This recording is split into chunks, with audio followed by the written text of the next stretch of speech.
All right, well, good afternoon here. It's first part of October, and as you can see, harvest is just about here. If you saw my last crop update, this was a field of soybeans that I was showing. I can't even remember. They might have just been starting to turn. I'm not even sure, but as you can see, almost all the leaves are gone. We still have some green lingering in here.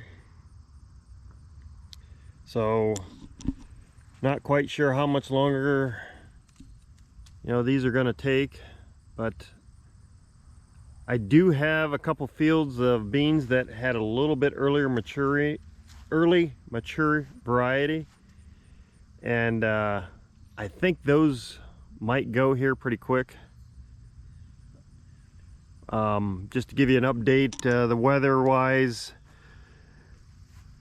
we just got like a 1/4 inch I think last night, and a couple days before that we had over a 1/2 inch, and I think we got some the week before that. So we've been kind of in a rainy spell here. The last several days have been real cloudy. We haven't had any drying weather. This is actually the first drying day we've had with the sun out. So it's going to probably be a few days till the beans dry out, the ones that may be ready. Like I said, this field here, if you can look, there's just a lot of green here. I know I'm on the edge, but even walking out in it, you can see a lot of green stems and leaves yet, some green pods. And I may have to combine some of it, a little bit of green in it, but I'd like to see them a little bit farther along. But hopefully, like I said, we can get started on beans here maybe in a few days. We'll just have to see. As you look over here at the corn, it's changed quite a bit since the last time I did an update. It's all browned off. I actually have not been out in it. I'm not sure where the maturity, or excuse me, the moisture would even be at. Maybe we'll walk out in here and just break something open or take a look at a few ears. But a lot of times what I use I don't know what you want to call it, a guidance to see if the corn is even getting close is a lot of times when the corn's towards the drier side, these ears will be drooped down like this one here. See, this one here is drooped down, so this might be towards the drier side. But a lot of these ears, I know again I'm here on the edge, I'm going to walk in, but I'd say 90% of these ears are still straight up in the air. So based off past experience, usually that means the corn's still not quite dry enough to think about harvesting. But hey, you never know, stranger things have happened. So let's walk out in here, get off the headland. Sorry for the noise and the fodder hitting the camera, but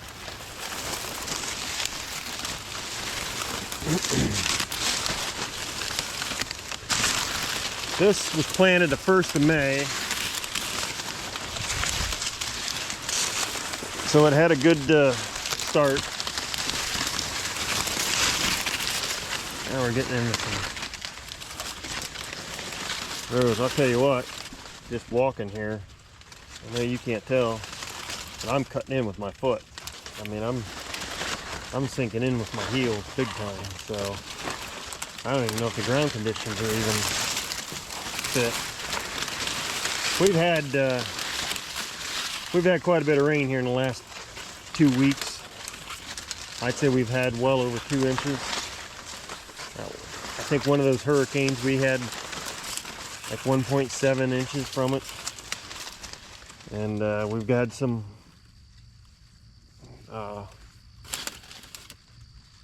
rain from some of the others too. But I see an ear here and there down. Here's 2, but most of them are up.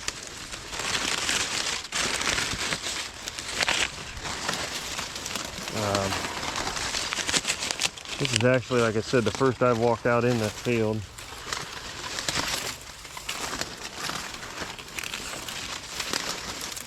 The ears don't look bad, but they're not overly huge. So we went through a pretty good dry spell there in June and July, and I really think it took effect on it. Especially right around tasseling, we were dry, and that's a big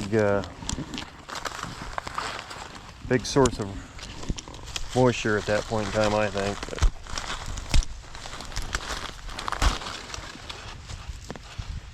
I mean, it's filled clear out. It's hard, I didn't get the camera on. This one's filled clear out to the end.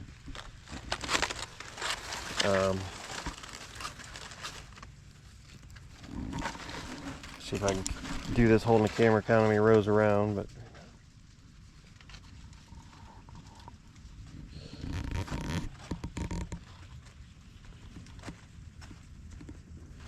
yeah, these are only 12 around. I think last year a lot of mine were 14 to 16 around.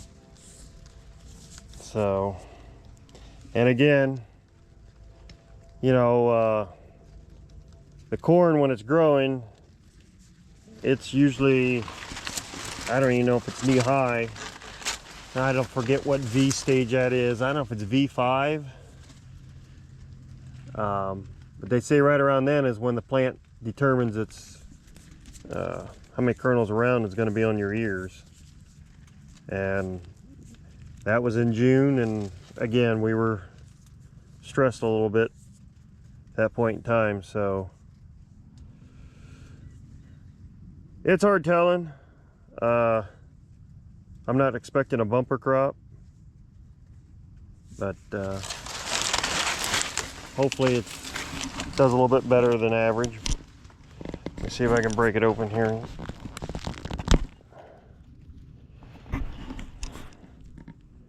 Take a bite of it.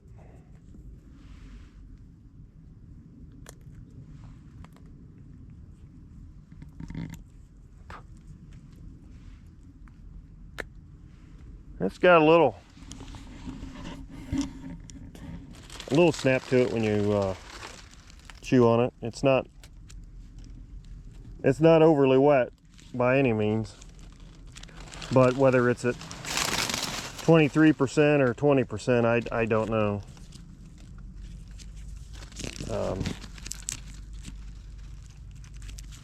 It's hard telling. Like I said, in past experience judging, a lot of the ears, 90 plus percent of the ears need to be dropped, drooping down, whatever you want to call it, in my experience, for you to have you know, a near dry condition. I'm shooting for, I try to shoot for 20% or under, just because I don't have a dryer and I don't want to have to pay any more drying charges than I have to at the mill. You know, they keep bumping their rates up due to, you know, their costs and expenses of keeping stuff going, and the grain prices, for those that follow, aren't very good, I should say. They're still hovering around that 350 mark. So paying as much or more input costs than we were 2-3 years ago, and we got $6 for corn, and now we're darn near getting half. So any little money you can try to save, you know, you try to help yourself. Of course, you don't want to leave it out here too long or get caught with the weather, or I'm afraid we're going to run into the same issue we did last year with the mill being full. So it's kind of one of those give and take, but I certainly don't want to take corn off at 24%, pay those drying charges. Like I said, if I can get her down around 20, I have no problem taking her off.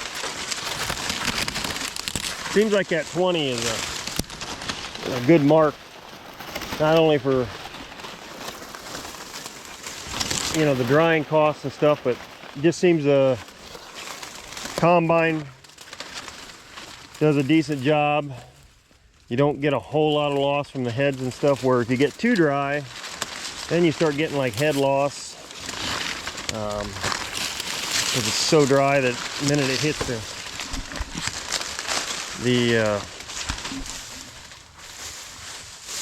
head, you start getting kernels flying everywhere. So yeah, walking out here in the beans again, I mean, yeah, we got some that are looking pretty good, and we got a lot of green stems, green pods. I'm just peeling one open here, and it's not opening the best either, and that looks like it's swelled.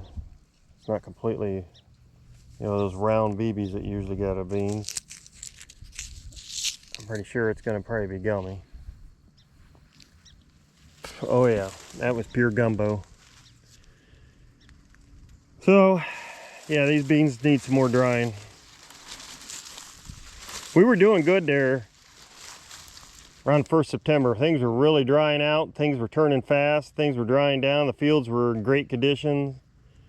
The guys that got some early beans in and some early variety, you know, they've already started taking off before these rains hit, and it was good field conditions. Now I heard the beans were a little on the dry side. They were around 10%, which you don't want to get them quite that low. That starts going the other way for you. But yeah, if you can get beans off, obviously for those that don't know what moistures are for beans, dry is they consider dry at 13. So if you can bring beans in at 13, you're great. 12%, still good.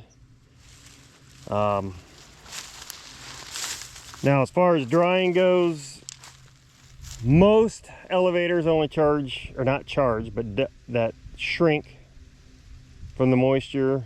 So if you come in at 14%, they shrink it down to 13, and then just adjust your bushels that way. But there are a couple out there yet. I'm not going to name names, but there are a couple elevators out there yet that charge for drying beans. So you got as much in drying as you do on the corn, taking it in. And I've worked in the grain industry, and I can tell you that 99% of those guys don't run that soybeans through the dryer. They put them in a bin, mix them with the dry, run air on them, and call it good. But that's not my business, so they can do what they want. That's fine. But I usually take mine where if they're a little over 13, they just shrink it. And my judgment on beans, if they're 14 or under, I usually go after it. Sometimes I've taken them off at 15, but you get much over that, and you can't even hardly harvest them that well. You're not doing a good job with your machine, so you're not getting the quality beans you want. You're getting a lot of maybe trash in it. So usually 14 and under is good way to go after them. Now there's some guys that take them off a little bit wetter than that have bins and they can run air on them. That's fine, that's great. But yeah, even standing out here in this soybean field, which is, I would call it minimum till, is a little on the damp side. For those of you who may have seen my past videos, I just lightly disc the fields before I planted the beans. I just barely cut in a couple inches of that. So I'm not really disturbing a whole lot of the soil. I'm just trying to break the crust or a little bit of the top off just to get some air into it so it starts drying better. Plus it chews up that fodder too. But But yeah, this field here is, it's hard to judge, but I'd say we're still a week out on this one. That's where you get some really warm, sunny weather, which it is supposed to stay sunny here for the next 4 or 5 days.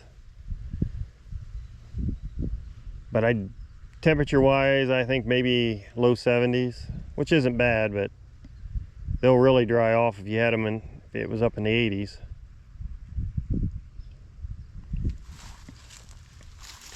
But the beans are, I mean, I got a good stand here. There's no question about it. I mean, they're solid the whole way through, and the pods. I mean, there's pods the whole way up and down the stem. So this field here looks like it could yield pretty decent. You know, I shoot for 50 bushel. I would certainly hope there's 50 bushel an acre here, but you never know. Things can fool you. I've always heard the term that short beans will surprise you and tall beans will disappoint you. So these are pretty decently tall. They're up to my waist. But anyhow, that's just a kind of a brief overview of what harvest is looking like to this date. As I said, we haven't started yet, but maybe within the next 3 or 4 days we can get started, at least get some beans off. So I think with that, we'll wrap this video up, and thanks for watching.